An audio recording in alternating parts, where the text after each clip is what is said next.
Guys, आज की इस वीडियो में आप लोग के लिए ऐसे एडवांस इंग्लिश स्ट्रक्चर्स लेकर आई हूँ ना जो आपकी इंग्लिश स्पीकिंग के लेवल को हाई कर सकती है।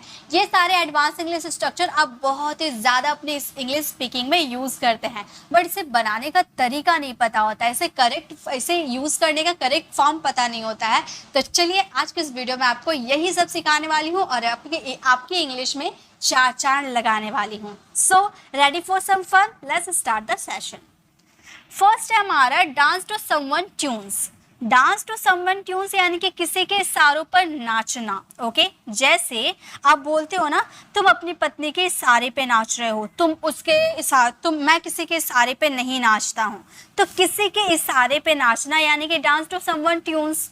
तो हम ये सेंटेंसेस को बोल सकते हैं, तुम अपनी पत्नी के इशारे पे नाच रहे हो। हम बोलेंगे यू आर। अगर आपको समझ में आते हैं कि हाँ इसे इस तरह से बनाया जाता है तो आप मेरे साथ बनाते हुए प्रैक्टिस करना। You are dancing, you are dancing to tunes, you are dancing to tune of your wife, of your wife मतलब अपनी वाइफ के इशारों पर। ओके, तो इस तरह से इसके सेंटेंसेस बनाएंगे। इससे आप बहुत सारे सेंटेंसेस बना सकते हो, जैसे मैं किसी के इशारों पर नहीं नाचता, वो मुझे अपने इशारों पे नचा रही है। ओके, इस तरह से आप सेंटेंसेस बना सकते हो।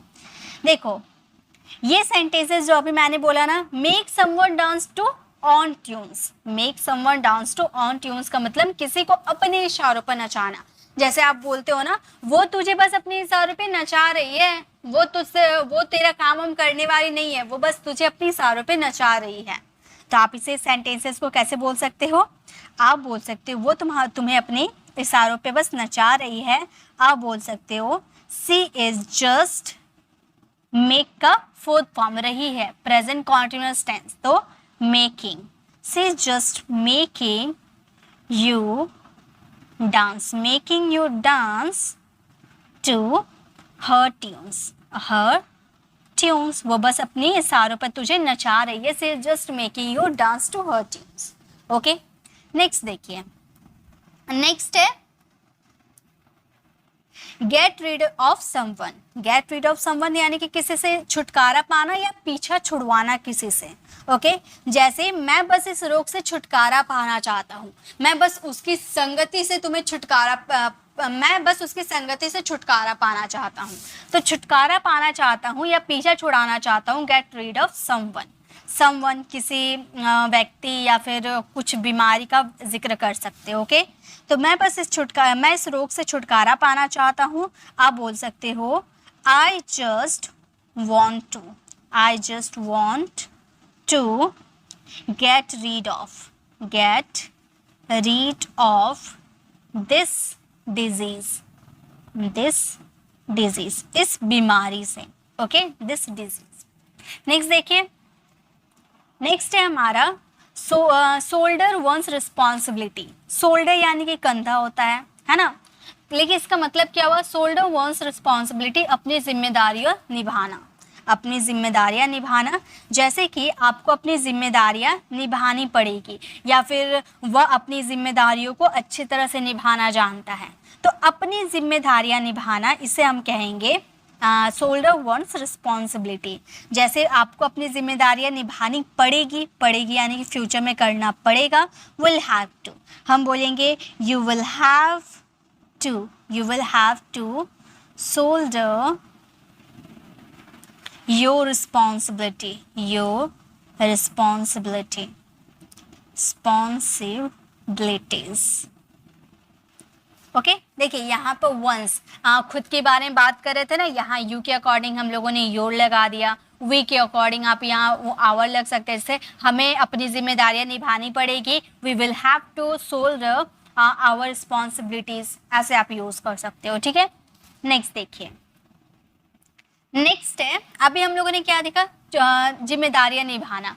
अब है श्रग ऑफ वंस रिस्पॉन्सिबिलिटी यानी कि अपनी जिम्मेदारियों से पीछा छुड़ाना। शोल्डर वंस रिस्पॉन्सिबिलिटी यानी कि अपनी जिम्मेदारियों को निभाना, और श्रग ऑफ वंस रिस्पॉन्सिबिलिटी यानी कि अपनी जिम्मेदारियों से पीछा छुड़ाना। क्या तुम अपनी जिम्मेदारियों से पीछा छुड़ाना चाहते हो? तो हम क्या बोलेंगे? Do you want to shrug off, do you want to shrug off your responsibility, क्या तुम अपनी जिम्मेदारियों से पीछा छुड़वाना चाहते हो, सिबिलिटीज। तो आप क्या बोलोगे, आप बोलोगे do you want to shrug off your responsibilities. Okay, next देखिए, नेक्स्ट है मैंड योर वेज। ये ना हम अपनी डे टू डे कॉन्वर्सेशन में बहुत ज़्यादा यूज़ करते हैं। मैंड योर वेज का मतलब है अपनी हरकतें सुधारना। अक्सर पेरेंट्स बच्चों को बोलते हैं ना अपनी हरकतों सुधारो, मैंड ऑन वेज। ओके, जैसे अच्छा होगा तुम अपनी हरकतें सुधार लोगे, ये वंस की जगह आपका चेंज हो जाएगा। ओके, अच्छा होगा तुम अपनी हरकतें सुधार लो, अच्छा होगा, ये स्ट्रक्चर मैंने बताया है, यू हैड बेटर, है ना, यू हैड बेटर, अच्छा होगा तुम अपनी हरकत सुधार लो, यानी कि mind your veg, mind your veg. अच्छा होगा हमें अपनी हरकतें सुधार लेनी, हमें अपनी हरकतें सुधार लेनी चाहिए, we should mend your ways. ठीक है, we should mend our ways, मतलब हमें अपनी हरकतें सुधार लेनी चाहिए, तुम्हें अपनी हरकतें सुधार लेनी चाहिए, you should mend your ways, मुझे अपनी हरकतें सुधार लेनी चाहिए, I should mend my ways. इस तरह से आप यूज कर सकते हो। ओके, चलिए नेक्स्ट देखिए, नेक्स्ट है हमारा set somebody right. Set somebody right देखिए बहुत इंटरेस्टिंग है, क्या होगा, किसी का दिमाग ठिकाने लगाना या सही राह पे लाना। सेट समबडी राइट, जैसे हमें आपको सही राह पर लाना होगा, यानी कि आपका दिमाग ठिकाने पे लाना होगा। ओके, तो हम ये सेंटेंसेस को बोल सकते हैं, we will have to, we will have to set him right, set him right, मतलब हमें उसको सही राह पे लाना होगा या लाना पड़ेगा, ज़रूरत है उसके दिमाग को सही लगाने की ज़रूरत है ना। तो we will have to set him right. ठीक है, यहाँ समबडी यानी कि पर्सन का जिक्र करेंगे, हम लोगों ने पर्सन का जिक्र कर दिया। नेक्स्ट देखिए, नेक्स्ट है, ज़्यादा सेंटेंसेस नहीं लाई हूँ, बाकी सेंटेंसेस आपको अपने से बनाने हैं, बस एक एक सेंटेंसेस दी हूँ ताकि आप ये स्ट्रक्चर समझ लो और उससे बहुत सारे सेंटेंसेस आप खुद से फ्रेम कर लो, क्योंकि प्रैक्टिस आपको करना है, जितना आप प्रैक्टिस करोगे उतना आपको रिजल्ट मिलेगा। ओके, अब है इन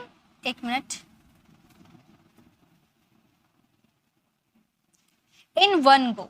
इन वन गो का मतलब होता है एक बार में या एक बार में, जैसे वो एक बार में दवाई निकल गया, वो एक बार में ही घर छोड़कर चला गया। ठीक है, एक बार में ही मतलब कोई काम एक ही बार में कर दिया, जैसे वो एक बार में 20 किलोमीटर दौड़ सकता है। ठीक है, एक बार में ही। ठीक है, तो हम ये सेंटेंसेस को बोलेंगे, दौड़ सकता है एबिलिटी बता रहे, हम बोलेंगे he can run for 20 kilometres in one go.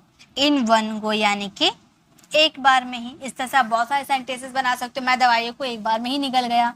Okay, next देखिए, such an important day. Such an important day का मतलब होता है इतना ज़रूरी दिन।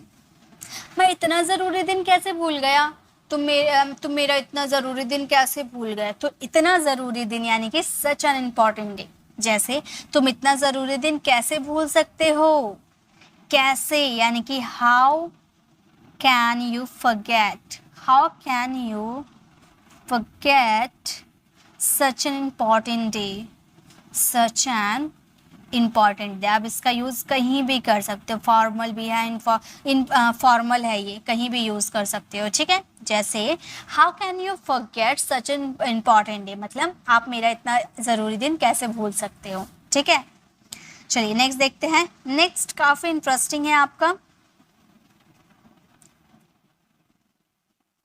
अब है hand packed husband. Hand packed husband का मतलब होता है जोरू का गुलाम। ओके ना, बहुत सारे आप देखते हैं ना कि तुम जोरू का गुलाम हो, वह मुझे जोरू का गुलाम बुलाता है, तो जोरू का गुलाम यानी कि हैंड पैक्ड हस्बैंड। तुम तो जोरू का गुलाम निकले, तुम तो जोरू का गुलाम निकले, तो आप बोलोगे you turned out to be, you turned out to be a hand-pecked husband। तुम तो जोरू का गुलाम निकले, तो हम क्या बोलेंगे, हम बोलेंगे you turned out to be an hand-pecked husband। Okay, hand-pecked husband यानी कि जोरू का गुलाम। नेक्स्ट है praise someone to the skies। ये तो बहुत ही यूज किया जाएगा, देखिए बहुत यूज कर पाओगे। प्रेज समवन टू स्काईज यानी कि किसी को तारीफों की पुल बांधना, या चने के झाड़ पर चढ़ाना। आप ऐसे बोलते हो ना, तुम तो मुझे चने के झाड़ पे चढ़ा रहे हो, यानी कि कोई किसी की बहुत ज्यादा तारीफ कर देता है तो हम बोलते हैं ना, तुम उसे चने के झाड़ पे चढ़ा रहे हो, इतनी तारीफ कर रहे हो। तो इसे आप बोल सकते हो praise someone to the skies. जैसे तुम मुझे चने के झाड़ पर क्यों चढ़ा रहे हो, यानी कि सच में चने का झाड़ पे चढ़ाने की बात नहीं की जा रही है, मतलब उसकी बहुत ज्यादा तारीफ अगर आप किसी को कर देते हो तो वो बोलने लगता है कि तुम मुझे चने के झाड़ पर मत चढ़ाओ, ठीक है। तो तुम मुझे चने के झाड़ पर क्यों चढ़ा रहे हो, तो हम बोलेंगे why are you praising, why are you praising. Verb के फोर्थ फॉर्म लगाएंगे क्योंकि कॉन्टिन्यूटी की बात करें। Why are you praising me to the skies, to the skies। Why are you praising me to the skies यानी कि तुम मुझे चने के झाड़ पर क्यों चढ़ा रहे हो। ओके तो praise someone to the skies यानी कि किसी के तारीफों की पुल बांधना या चने के झाड़ पर चढ़ाना। Next, argue with somebody। argue with somebody यानी कि किसी से बहस करना, बहुत ज्यादा यूज कर पाओगे। कृपया करके मुझसे बहस मत करो, कृपया करके मुझसे बहस मत करो। कोई होता है ना अपनी बात मनवाने के लिए बहस किए जाता है, तो हम बोल सकते हैं कृपया करके मुझसे बहस मत करो।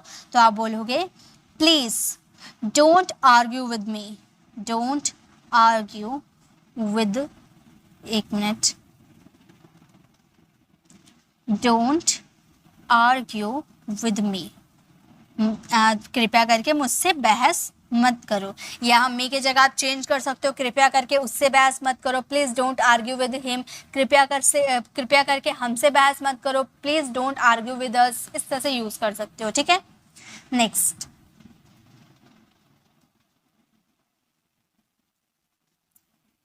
है make someone understand.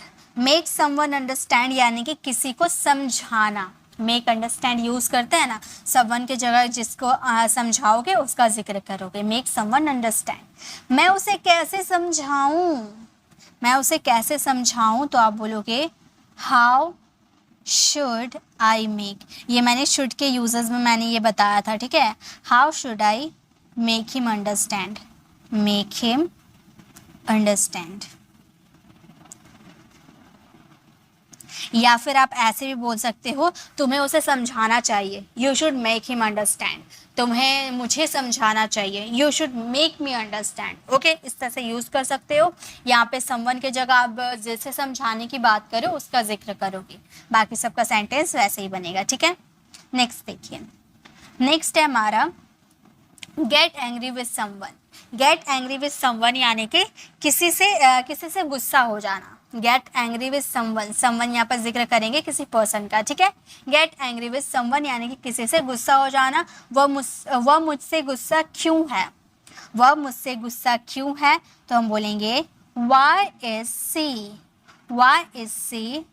angry, why is she angry with me। या फिर वह तुमसे गुस्सा क्यों है, why is she angry with you, इस तरह से यूज कर सकते हो, ठीक है। तो किसी से गुस्सा हो जाना यानी कि get angry with some. Next and the last जो कि आप लोगों के लिए रहेगा, ये है गेट फ्यूरियस। गेट फ्यूरियस का मतलब गुस्से से आग बबूला हो जाना, बहुत ज्यादा ये यूज किया जाता है, ऐसा आप जरूर फ्रेम कीजिएगा। वह गुस्से से आग बबूला हो गया। ये सेंटेंसेस आप फ्रेम करना और इसका आंसर कमेंट में देना। और गाइस इसकी पीडीएफ आपको मेरे टेलीग्राम चैनल पर मिल जाएगी, तो आपको नोट्स वगैरह बनाने की ज़रूरत नहीं है, टेलीग्राम चैनल पर इसे मैं शेयर कर दूंगी। बस आपको क्या करना है, आपको कैसे प्रैक्टिस करनी है, आपको बस ये सारे जो स्ट्रक्चर्स है ना इसे याद कर लेने हैं, ठीक है। इसे याद कर लोगे, फिर इससे रिलेटेड जो भी छोटा हो सेंटेंस, बड़ा हो सेंटेंस, कोई मैटर नहीं करता है, बस सेंटेंसेस बोलना आना चाहिए। ये स्ट्रक्चर याद हो जाएगा, फिर ग्रामर की हेल्प लेकर इस स्ट्रक्चर को उसमें फ्रेम कर देना सेंटेंस में, आप काफ़ी अच्छी तरह से अंग्रेजी बोल पाओगे। ओके, तो इसे ज़रूर फ्रेम करके इसका आंसर कमेंट में देना और कमेंट में ये भी बताना कि आज की ये वीडियो आप लोगों को कैसी लगी। गाइस अगर आपको हमारी ये वीडियो अच्छी लगी तो लाइक कीजिएगा, अपने फ्रेंड सर्कल में ज़रूर शेयर कीजिएगा और ऐसी और भी आपको फ्रेजेस की वीडियो चाहिए, एडवांस इंग्लिश स्ट्रक्चर की वीडियो चाहिए, तो लेफ्ट साइड क्लिक करके आप हमारे एडवांस इंग्लिश स्ट्रक्चर वाली वीडियोस को ज़रूर विजिट कीजिएगा। और राइट साइड क्लिक करके आप हमारे 15 डेज की कोर्स को ज्वाइन कर सकते हैं, जो कि लाइव होती है रात 8 बजे। आप ज़रूर ज्वाइन कर लीजिएगा, उससे आपको स्पीकिंग में बहुत ही कॉन्फिडेंस फील होगी। अगर आप हमारे चैनल पर नए हो, मेरे पढ़ाने का तरीका आपको पसंद आया, तो सब्सक्राइब कर आने वाले बेल आइकन को ज़रूर प्रेस कीजिएगा, ताकि रोज आने वाली वीडियोस की नोटिफिकेशन आपको मिलती रहेगी। मिलते हैं नेक्स्ट ऐसे इन्फॉर्मेटिव वीडियोस के साथ, तब तक के लिए कीप लर्निंग।